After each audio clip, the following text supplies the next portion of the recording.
सरकार ने एक कानून में बदलाव किए हैं और कर्नाटक में ये कहा है कि भैया जितने भी मंदिरों को जो दान आता है उसका 10% अगर वो 1 करोड़ से ज्यादा का दान है तो आपको सरकार को देना पड़ेगा। और इस मुद्दे पर अब बीजेपी ने तांडव करना शुरू कर दिया है। वो ये सवाल पूछ रही है कि भैया आपकी जो सारी निगाहें हैं वो मंदिरों पे ही क्यों हैं? मस्जिदों का क्या, दरगाहों का क्या, चर्चेस का क्या? वहां पर तो आपको इतना भी नहीं पता है कितना डोनेशन मिल रहा है क्या नहीं, और उनसे आप टैक्स क्यों नहीं लेते हो? तो देखिए आज के रिमझिम के 5 पॉइंट्स में आप जानेंगे कि मंदिरों को किसने लूटा, क्या आरोप लग रहे हैं और आखिरकार धार्मिक स्थल कितना कमाते हैं, कितना उनके पास जो है दान आता है दान पेटी में। और इस पे एक और सवाल आ जाता है कि आपके पास आंकड़ा तो है कि हिंदू मंदिरों के पास कितना डोनेशन आता है, लेकिन आपके पास ये आंकड़ा नहीं है कि मस्जिद, दरगाह, चर्चेस इन सब में कितना पैसा आता है। किस कानून में फंस गई है कांग्रेस और बीजेपी? तो सबसे पहले आप यही देखेंगे कि क्या है मंदिर पर कांग्रेस का नया बिल। नया नहीं है, ये संशोधन यानी अमेंडमेंट किया है। बीजेपी सरकार में भी ऐसा ही बिल जब कर्नाटक में थी तो था, ऐसा ही कानून था, लेकिन वो थोड़ा कम पैसा लेते थे। दूसरा, बीजेपी क्यों कर रही है भयंकर विरोध, इसके पीछे की क्या वजह है? तीसरा, कांग्रेस ने बीजेपी पर क्या आरोप लगाए हैं? चौथा, मंदिरों के साथ मस्जिद, चर्च भी देते हैं टैक्स या फिर नहीं? और पांचवा, कितना कमाते हैं धार्मिक स्थल?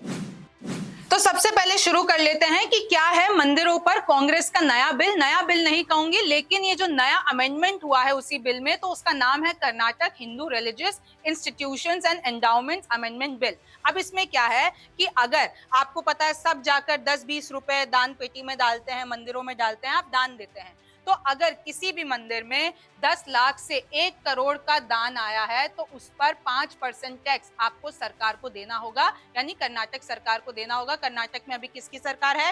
कांग्रेस की सरकार है और सीएम है सिद्धारमैया। तो अगर 10 लाख से 1 करोड़ का दान आया है तो 5% आप टैक्स देंगे सरकार को, और अगर 1 करोड़ के ऊपर आया है दान तो आप 10% टैक्स देंगे। और ये टैक्स का पैसा अब जाएगा कहाँ? तो इस टैक्स के पैसे को कॉमन पूल फंड में यानी सीपीएफ में डाला जाएगा। अब इस पैसे का क्या इस्तेमाल होगा? इस पैसे का ये इस्तेमाल होगा कि जो मंदिरों के पंडित हैं, पंडितों के विकास में लगेगा पैसा। सी ग्रेड मंदिरों को बेहतर बनाया जाएगा। देखिए 3 कैटेगरीज होती हैं। ए ग्रेड जो बहुत ही भव्य मंदिर, बहुत ही जो है पॉपुलर टेम्पल्स होते हैं जहाँ पे बहुत सारा दान आता है। फिर जो बी ग्रेड होता है वो उससे थोड़ा मीडियम लेवल का, और सी एकदम गरीब जहां पर बिल्कुल भी आपको डेवलपमेंट के लिए उनको पैसा देना पड़ता है। तो सी ग्रेड मंदिरों को बेहतर बनाया जाएगा। पंडितों के बच्चों को अच्छी शिक्षा दी है, तो ये जितना भी फंड जो ये सरकार ले रही है, यानी जो टैक्स ले रही है, तो उसको पंडितों के लिए ही लगाने वाली है। पंडितों के बच्चों को अच्छी शिक्षा दी जाएगी। और इसमें एक और प्रावधान है कि इनकी जो ये कमेटी बनेगी, मतलब जो डिसाइड करेगी कि भैया कॉमन पूल फंड का पैसा आप किस तरीके से आप जो है यूज करोगे, तो उसमें अन्य धर्मों के लोग मंदिर प्रबंधन के सदस्य हो सकते हैं। और बीजेपी यही कह रही है कि क्या आप ऐसा करोगे कि इधर जो मंदिरों का पैसा है उसमें किसी मुसलमान को या किसी ईसाई को बिठा दोगे, और जो अन्य धर्मों के लोग हैं वो डिसाइड करेंगे कि आखिरकार ये कॉमन पूल फंड का पैसा जाना कहाँ चाहिए।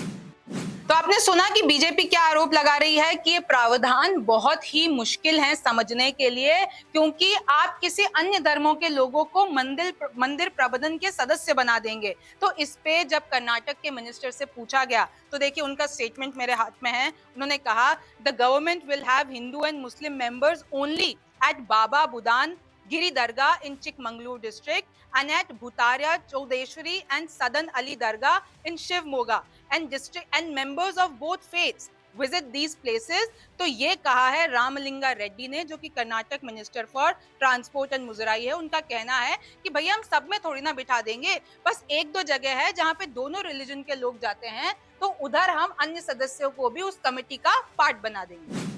अब दूसरा देख लीजिए कि बीजेपी क्यों कर रही है भयंकर विरोध।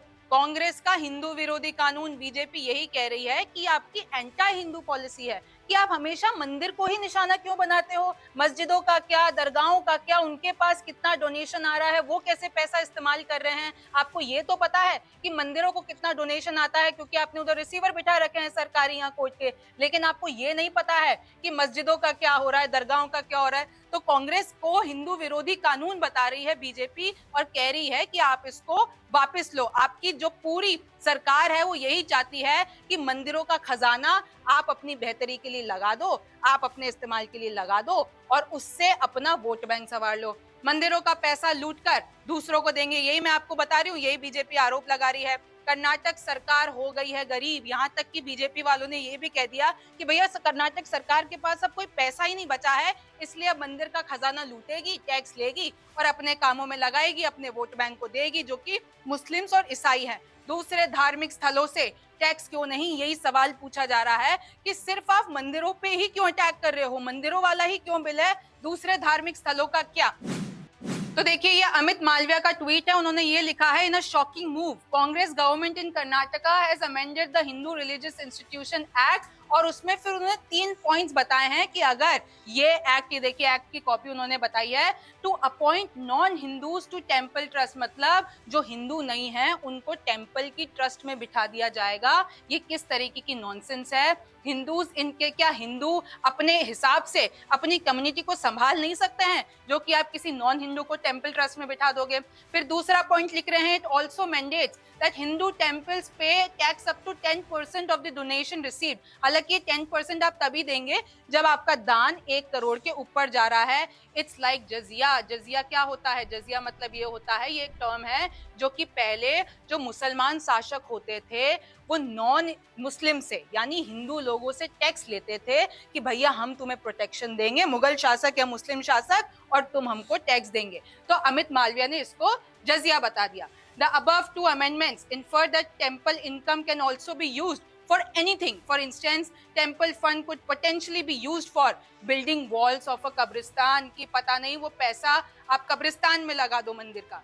If it doesn't wake up the Hindus to the reality that Congress is the new Muslim League, nothing else will. Stop voting for the Congress. ये अमित मालविया का ट्वीट है। दूसरा ही ट्वीट देख लीजिए, शहजाद जैन जो कि बीजेपी के प्रवक्ता है, उन्होंने ये लिखा है, हिंदू विरोधी कांग्रेस जिसके सहयोगी सनातन धर्म को खत्म करना चाहते हैं, जो रोजाना हिंदुओं को गाली देते हैं, राम मंदिर का विरोध करते हैं, हिंदू आतंक का टैग लगाते हैं, उन्होंने अब मंदिरों पर 10% कर यानी टैक्स लगाकर औरंगजेब को गौरवान्वित महसूस कराने वाले कुकर्म किया है। ये आधुनिक जजिया है। जजिया का मतलब मैं आपको बता चुकी हूँ, हिंदुओं से चोरी करो और वोट बैंक को दो। तो इस तरीके से बीजेपी आरोप लगा रही है।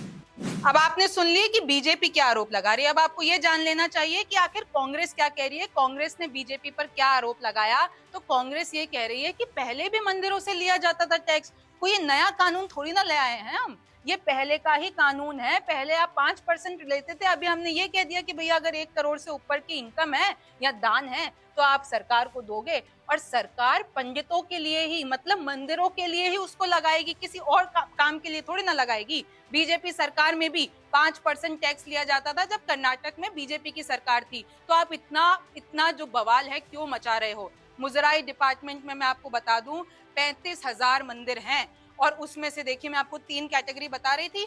एक कैटेगरी में 205 मंदिर हैं और इनका जो दान आता है वो 25 लाख रुपए आता है। बी कैटेगरी में 193 हैं, तो 5 से 25 लाख तक का दान आता है, तो वो बी कैटेगरी में डाले जाते हैं। और सी कैटेगरी में सबसे ज्यादा मंदिर हैं 34,000, और ये 5 लाख से नीचे का जो है इनके पास दान आता है। तो कांग्रेस ये कह रही है जो बड़े मंदिरों में दान आ रहा है उनको हम छोटे मंदिरों के लिए लगाएंगे, पंडितों के लिए लगाएंगे, उनसे रिलेटेड जितने भी सारे प्रॉब्लम्स होते हैं हम वो सॉल्व करेंगे। तो बीजेपी क्यों ऐसा नहीं होने दे रही है, क्यों ये कह रही है कि हम हिंदू विरोधी हैं, क्योंकि हम तो हिंदुओं के लिए आखिरकार काम कर रहे हैं। तो ये सिर्फ राजनीति है बीजेपी की, झूठ का प्रचार कर रही है, और कांग्रेस हिंदुओं के हित में पूरे अच्छे काम कर रही है।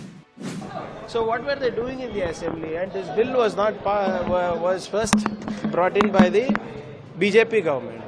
So let them actually tell what they have done in the last 4. They were in power for 4.5 years. Let them give out a list of what all they have done for the Hindus. No, they had a big issue with the Hanuma flag being brought down and the Indian flag being hoisted in Mandya. What did they do for Anjanadri hill, where the birthplace of Hanuman? We gave 100 crores.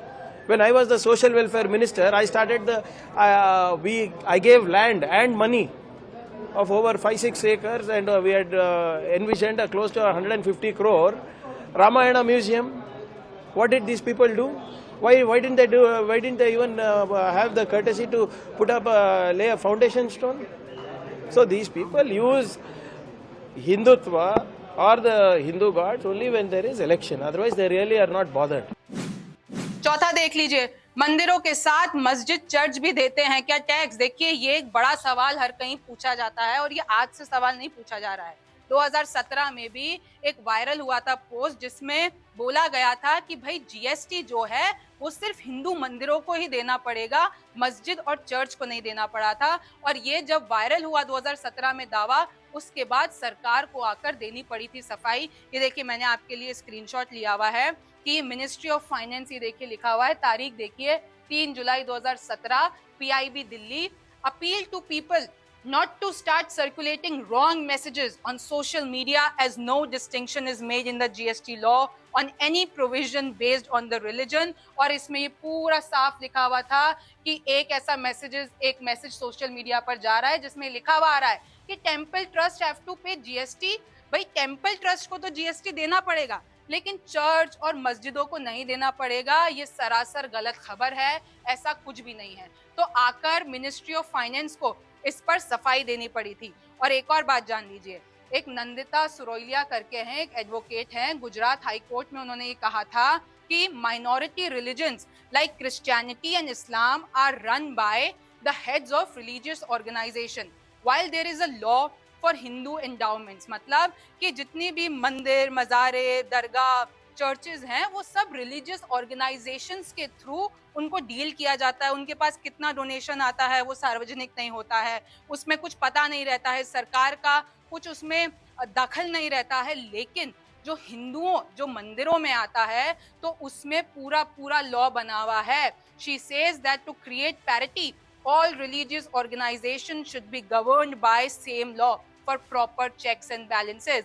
तो सवाल तो फिर यही उठ जाता है कि अगर हमको ये पता है कि मंदिरों में कितना डोनेशन आ रहा है तो हमको ये क्यों नहीं पता है कि मस्जिद, दरगाह, चर्च, ऐसा नहीं है कि बड़े बड़े मस्जिद, दरगाह, चर्च नहीं है, तो आखिर उनकी जानकारी हमें क्यों नहीं है और आगे बढ़कर उनसे टैक्स क्यों नहीं लिया जा रहा है। और पांचवा पॉइंट बहुत ही इंटरेस्टिंग है आपके लिए, पूरा फैक्ट से भरा हुआ है। मैंने आज बहुत रिसर्च की है इसके ऊपर और सच में मुझे वो आंकड़ा नहीं मिला कि आखिरकार हर कोई आंकड़ा मिल गया कि मंदिरों के पास कितना डोनेशन आया है, लेकिन ये नहीं पता चल पाया कि आखिर दूसरे धर्म स्थल पर कितना डोनेशन आया है। और अगर आपको भी ये पता चल जाता है, आपको इसकी जानकारी है, तो मुझे कमेंट सेक्शन में जरूर बताइएगा। बहरहाल मैं आपको बताती हूँ कितना कमाते हैं धार्मिक स्थल। धार्मिक स्थलों में दान देना परंपरा होता है। आपने देखा होगा कि मम्मी पापा आपको ऐसे 10 रुपए दे देते हैं चुपके से कि भैया आप दान पेटी में डाल दो। परंपरा कि मंदिर में दान देना वो एक तरीके की प्रेयर मानी जाती है हिंदू रिलीजन में, और हर कोई वहां जाकर चाहे 5 रुपए करे, 10 रुपए करे, चाहे वो करोड़ों रुपए करे। आपने सुना होगा कि अंबानी ने आज इतना दान दे दिया, आज सोने का मुकुट आ गया, चांदी का मुकुट आ गया। तो इस तरीके से दान दिया जाता है। अब जो किसी भी कोई भी मंदिर होता है तो उसको ट्रस्ट के द्वारा वो संचालित होता है, और जो ट्रस्ट होती है वो डिफरेंट प्रोग्राम्स करवाते हैं। ये पैसा जाता कहाँ है, हर कोई पूछता है कि भैया जो हम पैसा डाल रहे हैं दान पेटी में, अगर वो जा कहाँ रहा है, तो जो ट्रस्ट है वो इस पे पूरा मैनेजमेंट करती है कि इस पैसे का क्या करना चाहिए। अब क्या क्या करते हैं ये लोग, धार्मिक कार्यक्रम करते हैं, लंगर करते हैं, गुरुद्वारे में आपने देखा होगा, प्रसाद वितरण होता है। काशी विश्वनाथ मंदिर की अगर मैं बात करूं तो 100 करोड़ रुपए दान आया था 2022 में। 60 किलो सोना, 10 किलो सिल्वर, 1500 किलो पीतल, नकद तो कितना ही आया होगा, ऑनलाइन दान भी आता है 2 करोड़ हर महीने। तो देखिए काशी विश्वनाथ मंदिर का मैंने आपको ये पूरा आंकड़ा बता दिया आज जो मुझे रिसर्च करके पता चला। 50,000 करोड़ का दान हर रोज आता है। एक जो रिसर्च कंपनी है ये सत्वा, उन्होंने बताया है कि भैया तिरुपति बालाजी का भी आप देखेंगे तो 2.5 लाख करोड़ यानी 2.5 लाख करोड़ 2022 में आया उनके पास। 2021 में 50 करोड़ दिए आंध्र सरकार को। मतलब जो तिरुपति बालाजी है उनमें जितना दान आया तो उसमें 2021 में तिरुपति बालाजी की जो ट्रस्ट है उसने 50 करोड़ आंध्र प्रदेश सरकार को दिए। 6 लाख मस्जिदें हैं इंडिया में, 7 लाख मंदिर हैं, 35,000 चर्च हैं, तो आखिर क्वेश्चन मार्क यही है। और मज़ारे कितनी होगी, दरगाह कितनी होगी, अभी ये एग्जैक्ट आंकड़ा नहीं है, पर मैंने आपको अप्रोक्सीमेटली बताया है। तो आपको ये तो पता है मंदिरों में कितना आ रहा है, लेकिन मस्जिदों का क्या, चर्चेस का क्या, मंदिर इकोनॉमी अगर मैं आपको एक रिसर्च के हिसाब से बताऊं तो 3 लाख करोड़ रुपए भारत की जीडीपी में जो मंदिर इकोनॉमी कंट्रीब्यूट करती है वो 2.32% है। तो आप खुद ही इसमें अंदाजा लगा लीजिए कि धार्मिक स्थल, स्पेशली जो हिंदू टेम्पल्स होते हैं, उसमें कितना दान आता है और उसको कैसे सार्वजनिक करके बताया जाता है। उसमें एक हिस्सा सरकार को भी दिया जाता है और बाकी के हिस्से के साथ आप डेवलपमेंट के कुछ काम करते हैं। तो आपने देखा कि कितना कमाते हैं धार्मिक स्थल। अभी तो मैं अगर आपको बताने लगूंगी तो ये पूरी रात निकल जाएगी। कुछ और मैंने टेम्पल्स के लिखे थे, तिरुमाला तिरुपति 3,000 करोड़, वैष्णो देवी 2,000 करोड़, अंबाजी 4,000 करोड़, द्वारकाधीश 1,000 करोड़, सोमनाथ 2,500 करोड़, गोल्डन टेम्पल। तो ये सारे इतने बड़े आंकड़े हैं और मैं आपको फिर बता दूं कि इसमें से मुझे एक भी आंकड़ा ऐसा नहीं मिला है जो मैं आपको किसी दूसरे धार्मिक स्थल का बता पाऊं। अगर आपके पास वो आंकड़ा है, कहीं से आप बता सकते हैं, तो आप कमेंट में प्रूफ के साथ हमें बता सकते हैं। और सिर्फ ये जो पूरा डोनेशन आता है सिर्फ पैसे के रूप में नहीं आता है, उधर लोग इतना बड़ा बड़ा जो है ऑनलाइन ट्रांजैक्शंस करते हैं, सोना देते हैं, चांदी देते हैं। तो बेसिकली धार्मिक स्थल में यूजुअली मंदिर इकोनॉमी जो है वो देश के लिए काफी ज्यादा काम कर रही है। देखिए, मंदिर, मस्जिद, हिंदू मुस्लिम राजनीति देश में सबसे ज्यादा होती है और क्योंकि अभी चुनाव चरम पर है, अभी आने वाले हैं बस, तो इसमें अभी ज्यादा मुख्य तौर पर हो रही है। और सवाल दोनों का एक एक पॉइंट सुन लीजिए कि कांग्रेस ये कह रही है जब हम हिंदुओं के लिए कुछ करना चाहते हैं तो बीजेपी बीच में आकर फालतू के आरोप लगाती है। और बीजेपी ये कह रही है कि भैया आपके प्रावधान देख लो, आपके प्रावधान देखो, उसमें सरासर दिख रहा है कि कैसे आप हिंदुओं को निशाना बना रहे हो या हिंदुओं की अगेंस्ट आपकी पॉलिसी है। खैर, अब इस पे आगे क्या होता है ये तो वक्त बताएगा। आप रिमझिम के 5 पॉइंट्स देखते रहिए, न्यूज़ 24 देखते रहिए। मैं हूं रिमझिम जेठानी, फिर मुलाकात होगी।